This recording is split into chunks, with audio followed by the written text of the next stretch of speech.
Hari ni aku nak jelajah sungai dekat kampung aku, tempat aku bermain masa aku kecil. Dah lama aku tak pergi. Jom kita mancing. Belanja suasana sikit. Dah banyak kali aku belanja suasana ni. Alamak, ada buah. Nak curi tinggi pula tu buahnya.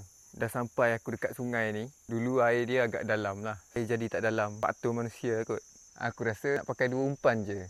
SP dengan umpan yang berkilat-kilat tu. Mula-mula nak pakai SP ni dulu. Ada yang sambar tapi kan kecil. Jadi kita tukar umpan. Kita pakai umpan ni. Kilat-kilat sikit. Lepas tu kecil. Baling kat situ. Dah sangkut. Macam mana aku nak mancing kalau sungai macam ni? Bottom best lah. Baru jumpa rambutan. Korang tahu tak rambutan apa ni? Kalau Kelantan panggil mok teteler. Inilah isi dia. Apa lagi? Cekik lah. Bismillah. Ini cantik ni. Biasa ada haruan kalau tempat macam ni. Banyak ikan tu. Tapi ikan kecil lah. Alah, terlepas haruan. Aku dah bagi dia makan dulu 3 saat. Lepas tu tarik kan. Tapi kenapa tak dapat? 1000 kali sayang.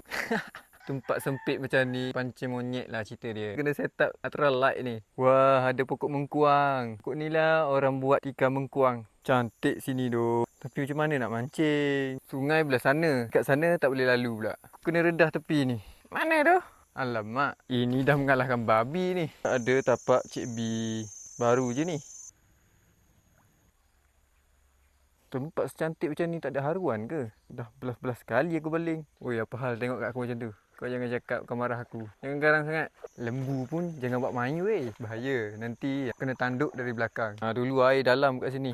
Lama tu jambatan ni. Kawan-kawan aku masa kecil mesti tahu jambatan ni kat mana. Lagi santai kawan. Oh, mandi je 2 ekor ni. Mana-mana pergi mesti ada engkau ni gorgon. Jenuhlah aku mencari ikan. Tapak gorgon baru je. Besar ni. Sini pun terlepas juga. Aduh, tadi ada seekor kat sana. Terlepas. Aku jumpa anak ikan puyuh. Banyak ekor tu. Sana seekor. Tu. Jumpa sungai besar macam ni. Tapi sayang banyak semak kat sini pula. Dulu owner tanah ni cakap tak adalah macam ni. Apa lagi? Pancing lah. Banyak burung tu. Alamak, sangkut. Adakah cukai? Siapa-siapa yang tak boleh tengok lintah jangan tengok Kau aku baru masuk sekejap dalam air dah naik dah. Spot last kita dekat sawah. Kalau tak ada, kumpau lah. Spot pertama ada tadi situ. Kat sini ada tapi kecil. Air cetek je. Macam mana ni dapat. Lah sangkut pula. Kalau pergi nanti ikan lain lari.